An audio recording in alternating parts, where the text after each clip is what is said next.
തൃശൂർ മുതൽ കാസർഗോഡ് വരെ 7 ജില്ലകളിലാണ് രണ്ടാം ഘട്ട പോളിംഗ് നടന്നത്. രാവിലെ മുതൽ മിക്കയിടത്തും പോളിംഗ് ബൂത്തുകൾക്ക് മുന്നിൽ വലിയ തിരക്ക് അനുഭവപ്പെട്ടു.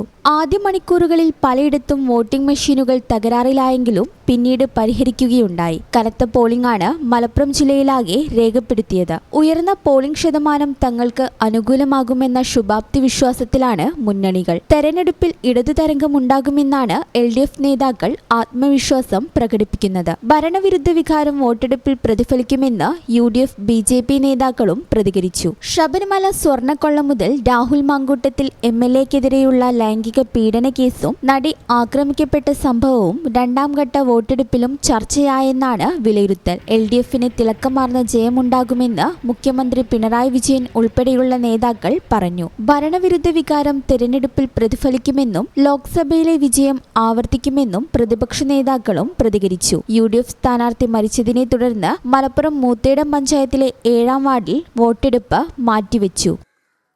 ഈ ചാനൽ ന്യൂസ് മലപ്പുറം.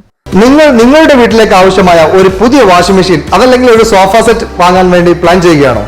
പക്ഷേ വലിയ തുക ഒരുമിച്ച് മുടക്കേണ്ടി വരുമോ എന്ന് പേടിച്ച് നിങ്ങളുടെ ആഗ്രഹം മാറ്റിവെക്കുകയാണെങ്കിൽ ഇനി അത് വേണ്ട. പേയ്മെന്റ് ഇവിടെയുണ്ട്. ഇനി റെഡി ക്യാഷ് വേണ്ട, പലിശയും വേണ്ട. അതെ, നിങ്ങൾ കേട്ടത് ശരിയാണ്. പേയ്മെന്റിൽ നിന്നും ഗൃഹോപകരണങ്ങളും ഫർണിച്ചറുകളും വാങ്ങുമ്പോൾ നിങ്ങൾക്ക് പലിശയുടെ ഭാരം ഒട്ടും തന്നെ ഇല്ല. നിങ്ങളുടെ EMI ബിൽ പലിശരഹിതമാക്കാൻ ഞങ്ങളുണ്ട്. ഇനിയും എന്തിനു കാത്തിരിക്കണം? നിങ്ങളുടെ സ്വപ്ന ഫർണിച്ചറുകളോ പുതിയ ഗൃഹോപകരണങ്ങളോ ഇന്ന് തന്നെ പേയ്മെന്റിലൂടെ സ്വന്തമാക്കൂ. കൂടുതൽ വിവരങ്ങൾ അറിയാനും EMI പ്ലാനുകൾ മനസ്സിലാക്കാനും ഇപ്പോൾ തന്നെ കോൺടാക്ട് ചെയ്യൂ.